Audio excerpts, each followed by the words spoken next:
আলহামদুলিল্লাহি রাব্বিল আলামিন ওয়াসসালাতু ওয়াসসালামু আলা সাইয়্যিদিল মুরসালিন নবিয়্যিনা মুহাম্মাদিন ওয়া আলা আলিহি ওয়া সাহবিহি আজমাইন আম্মা বা'দ। প্রিয় দর্শক ও শ্রোতা ভাই বোনেরা, আমরা আগেকার মতো আবারও কোরআন সংক্রান্ত কিছু আধুনিক মাসলা মাসাইল নিয়ে আলোচনায় আসছি আপনাদের সামনে। এখন আমরা আরও কিছু আলোচনা করব।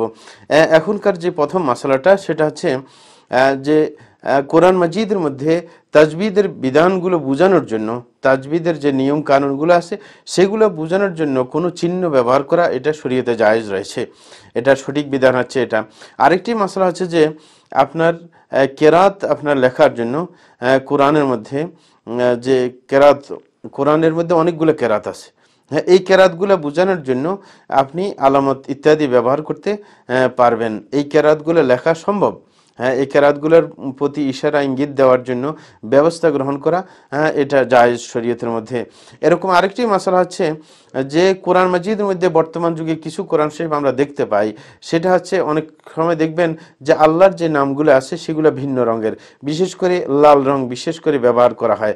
হ্যাঁ, আমরা দেখি যে এরকম কোরআন মার্কেটের মধ্যে আছে, কিন্তু এটা ব্যবহার করা শরীয়তে জায়েজ। গবেষক মত ব্যবহার করেছেন, কারণ সেটা আপনার ভিন্ন করে দেখিয়ে আপনার আল্লাহর প্রতি ভিন্ন দৃষ্টিকোণ, যে শুধু ওটারই গুরুত্ব অন্যটার গুরুত্ব নয়, এরকম কিছু হয়তো বা বোঝা যায়। এই জন্য গবেষক এটাকে নিষেধ করেছেন, যেগুলো ভিন্ন করে রং করা যাবে না। হ্যাঁ, এরকম আরেকটি মশলা হচ্ছে সেটা হচ্ছে আপনার আরেকটি বারবি কোরআন নামে একটা কোরআন পাওয়া যায়, যেগুলো আপনার রং চং দিয়ে বিশেষ করে স্বর্ণের কারাল ইত্যাদি ব্যবহার করে যেগুলো তৈরি করা হয়, সেইগুলো আপনার সাধারণত ছাপানো বা সেইগুলা বেচা বিক্রি সেটা গবেষক নাজায়েজ বলেছেন।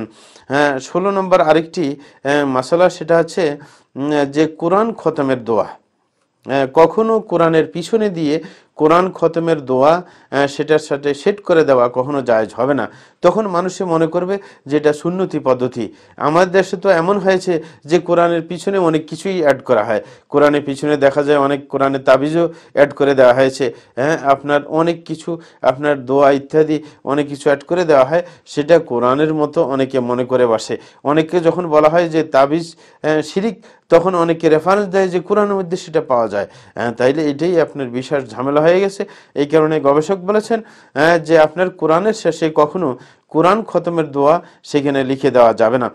17 নম্বর যে মাসালা সেটা হচ্ছে যে কোরআন নিয়ে কোনো মুসলমান বর্তমান যুগে কাফের এলাকায় সফর করতে পারবেন, যদিও সেই কাফের এলাকার সাথে যুদ্ধ চলে এমন যদি এলাকা হয়, যেটাকে বিলাদ হারবিয়া বলা হয় আরবিতে, যদি আপনার দেখা যায়, কারণ বর্তমান যুগে আন্তর্জাতিকভাবে আপনার কিছু নিয়ম কানুন আছে, যে মুকাদ্দাসাত যে জিনিসগুলো আছে সেগুলো আপনার রক্ষা করতে হবে, যে প্রত্যেক ধর্মের মধ্যে যেগুলোকে মানুষ সম্মান দিয়ে থাকে সেগুলো সম্মান রক্ষা করতে হবে। এই আইন থাকার কারণে সুতরাং কাফের এলাকাও আপনি কোনো মুসলমান কোরআন নিয়ে সফর করতে পারে। হ্যাঁ, যদিও আগে এটা জায়েজ ছিল না, যে অবমাননা করা হবে এই জন্য, কিন্তু যখন এখন আন্তর্জাতিক আইন তৈরি হয়েছে সুতরাং সেটাতে সমস্যা নেই। আরেকটি মশলা 18 নম্বর সেটা হচ্ছে আপনার কোরআন যদি অব্যবহৃত হয়ে যায়, অর্থাৎ কোরআন ছিঁড়ে গেছে, মানে এখন আর পড়া হচ্ছে না, তাইলে বর্তমানে যে কাগজ কাটার যে মেশিনগুলো আছে সেই মেশিনগুলো দিয়ে কাগজ কাটা যেতে পারে, কিন্তু শর্ত হচ্ছে এমনভাবে কাটতে হবে যে কোনো অক্ষর এবং কোনো শব্দ সেটা কোনোভাবেই বোঝা যায় না, এমন হতে হবে। আরেকটি মশলা 19 নম্বর যে মশলা সেটা হচ্ছে যে আপনার কোরআন নষ্ট যখন হয়ে গেছে, এই কোরআনের যে কাগজগুলো আছে এই কাগজগুলোকে নতুন করে মডিফাই করে এটার থেকে লাভবান হওয়া সেটা কিন্তু জায়েজ। গবেষক জায়েজ বলেছেন যে নষ্ট কাগজগুলোকে কাজে লাগানো যেতে পারে, অন্যভাবে এটা দিয়ে লাভবান হওয়া সম্ভব। যে নতুন করে কাগজ তৈরি করা বা এ জাতীয় কিছু করা যেতে পারে। আরেকটি মশলা 20 নম্বর তিনি বলেছেন যে আপনার কোরআনকে গাড়ি ইত্যাদিতে শুধু বরকত গ্রহণ করার জন্য অথবা কুদৃষ্টি থেকে বাঁচার জন্য অথবা কোনো অ্যাক্সিডেন্ট ইত্যাদি থেকে বাঁচার জন্য কোরআন মাজিদকে আপনার গাড়িতে রাখা যাবে না। অনেককে দেখা যায় যে গাড়িতে এরকম রেখে দিয়ে থাকেন, অনেকে ঝুলিয়ে রাখেন, কেউ আসে সামনের বোর্ডের মধ্যে রেখে দেন বা এই জাতীয় কিছু যদি বরকতের উদ্দেশ্য হয় এবং কুদৃষ্টি থেকে রক্ষার উদ্দেশ্য হয়, অ্যাক্সিডেন্ট থেকে রক্ষার উদ্দেশ্য হয়, তাইলে সেটা রাখা যাবে না। কারণ অ্যাক্সিডেন্ট থেকে ইত্যাদি থেকে রক্ষা করার মালিক হচ্ছেন একমাত্র আল্লাহ জাল্লা শানহু। এরকম ভাবে 21 নম্বর আরেকটা মাসালা তিনি বলছেন যে কখনো কোরআন ছাপানোর ক্ষেত্রে আপনার কাফের অংশীদারিত্ব জায়েজ হবে না। যে কাফেরও কোরআন ছাপানোর ক্ষেত্রে অংশগ্রহণ করেছেন, তবে কোরআন ছাপানোর আগের টেকনিক্যাল কাজে কাফেরকে আপনার সহযোগিতা লাগানো যেতে পারে, যদি প্রয়োজন একান্ত দেখা দেয় যে ও ছাড়া আর কেউ পাওয়া যাচ্ছে না। কিন্তু সরাসরি যখন ছাপতে যাবে তখন কিন্তু কাফেরকে সেখানে ব্যবহার করা জায়েজ হবে না। এরকম ভাবে কোরআনকে আরেকটি মাসালা 22 নম্বর মাসালা, যে আপনার কোরআনকে ছাপানো ছোট, একবারে নিতান্ত ছোট আকারে কোরআন ছাপানো জায়েজ হবে না, যেই কোরআন পড়া সম্ভব নয়। বর্তমান যুগে আপনারা দেখেছেন এতটুকু কোরআন পাওয়া যায়, এতটুকু কোরআন পাওয়া যায়, মানে তাবিজ আকারে কোরআন পাওয়া যায়। এগুলা ছাপানো, যেটা পড়া একেবারেই সম্ভব নয়, এরকম কোরআন ছাপানো কখনো জায়েজ হবে না। হ্যাঁ, এরকম ভাবে আরেকটি মাসালা 23 নম্বর মাসালা, সেটা হচ্ছে আপনার যে হোটেলগুলা বর্তমানে হাইফাই হোটেল আছে, অনেক হোটেলের রুমে রুমে কোরআন আপনার বিতরণ করা, রুমে রুমে কোরআন রাখা, যে কোনো ব্যক্তি হোটেলে যদি আসে সে কোরআন যেন খুঁজে পায়, যদি পড়ার ইচ্ছা হয়, সেই জন্য রাখা জায়েজ আছে। 24 নম্বর যে মাসালা, সেটা হচ্ছে যে কখনো আপনার সৌন্দর্যের জন্য কোনো আয়াতকে লেখা যাবে না।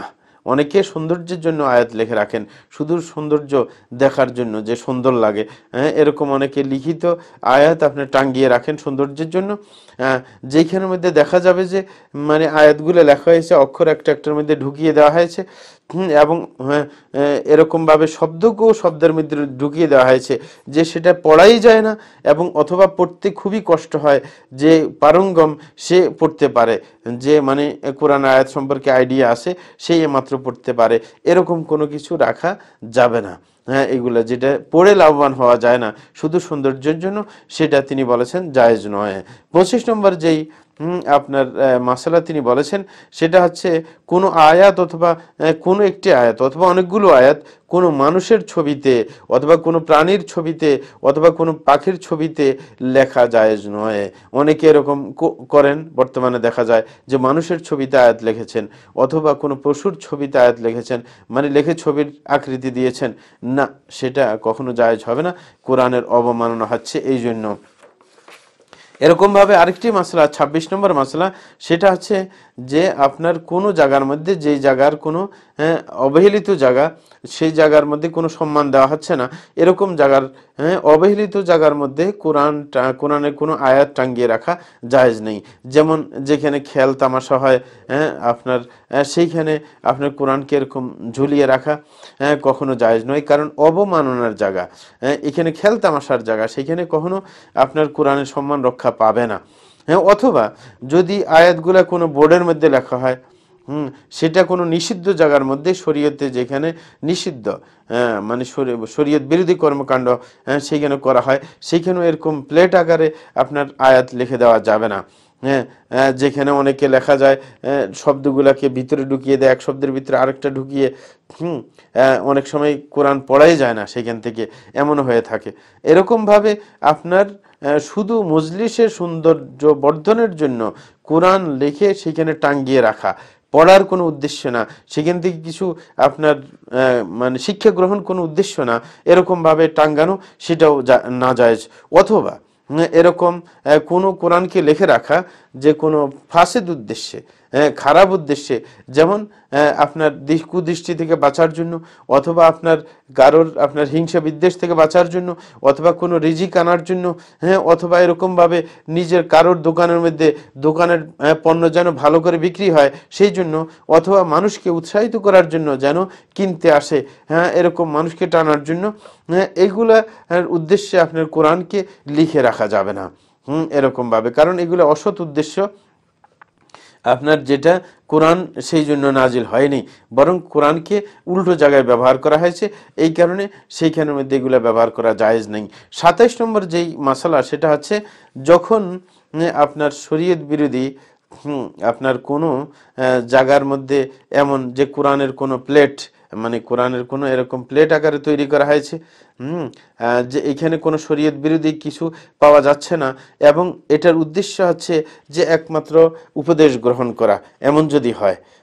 অনেকখানে এরকম দেখা যায় অনেকে যে শরীয়ত বিরোধী কোনো জায়গা না বা শরীয়তের কোনো নিষেধাজ্ঞার অধীনে পড়ে না, কিন্তু যেমন ঘরের মধ্যে কারোর বৈঠকখানা বা অফিসের মধ্যে সামনে কোনো আয়াত সুন্দরভাবে এরকম টাঙ্গিয়ে রাখা হয়েছে যে আয়াত গুরুত্বপূর্ণ মানুষের জীবনের জন্য, সেটার থেকে বারবার শিক্ষা গ্রহণের জন্য এবং সেটাকে স্মরণ করার জন্য কেউ যদি এরকম লেখে থাকে তাইলে তাতে কোনো অসুবিধা নেই, এরকম টাঙ্গিয়ে রাখা যেতে পারে।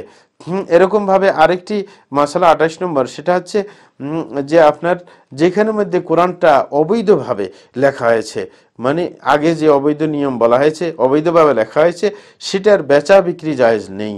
হ্যাঁ, মানে অবৈধ যেটা শরীয়তে অবৈধ বলে বলে দেওয়া হয়েছে সেরকমগুলোর বিক্রিও চলবে না। যেই জিনিস অবৈধ সেটার বিক্রি অবৈধ, এটা একটা সূত্র, সুতরাং সেটা করা যাবে না। যদি কোরআনকে বিশুদ্ধ মানে পদ্ধতিতে লেখা হয়, মানে শরীয়তে নিষেধ করা হয় না এমন পদ্ধতি ব্যবহার করে লেখা হয়েছে, সুতরাং সেটার বেচা বিক্রিও আপনার জায়েজ হবে, তাতে কোনো সমস্যা হবে না। আরেকটি মশলা বলে আমরা শেষ করতে চেষ্টা করব, সেটা হচ্ছে যে কোরআনের যে আয়াতগুলোকে আপনার অনেকে নিজের কম্পিউটারের মধ্যে, কম্পিউটারের পিছনে যে লিখে রাখে, মানে কম্পিউটারের যে স্ক্রিন আছে স্ক্রিনের মধ্যে আপনার খালফিয়া হিসাবে ব্যবহার করা হয় আপনার মানুষে, অথবা মোবাইলের মধ্যে স্ক্রিনের মধ্যে কোরআনকে আপনার লিখে রাখা, কোনো কোরআনের আয়াতকে। কেন? মানে আয়াতটা এমন গুরুত্বপূর্ণ যে যদি কম্পিউটারে যখন স্ক্রিন খোলা হবে, ওপেন করা হবে, তখন সাথে সাথে আয়াতকে দেখে সেখান থেকে শিক্ষা গ্রহণ করবে, অথবা মোবাইল খুললে মোবাইলে সে আয়াত দেখে শিক্ষা গ্রহণ করবে। হ্যাঁ, এমন যদি কোনো আয়াত লিখে রাখা হয় কম্পিউটারের আপনার মনিটরের মধ্যে অথবা মোবাইলের আপনার সেই স্ক্রিনের মধ্যে, তাতে কোনো সমস্যা হবে না, কারণ এটার উদ্দেশ্য ভালো, এই কারণে আর সেটা অবমাননাও তেমন একটা হয় না। হ্যাঁ, এই জন্য সেটা করা যেতে পারে। আল্লাহ জাল্লাহু আমাদেরকে এই মাসালাগুলো মেনে চলার তৌফিক দান করুন। ওয়া সাল্লাল্লাহু আলা নবিয়িনা মুহাম্মদ ওয়া আলা আলিহি ওয়া সাহবিহি আজমাইন।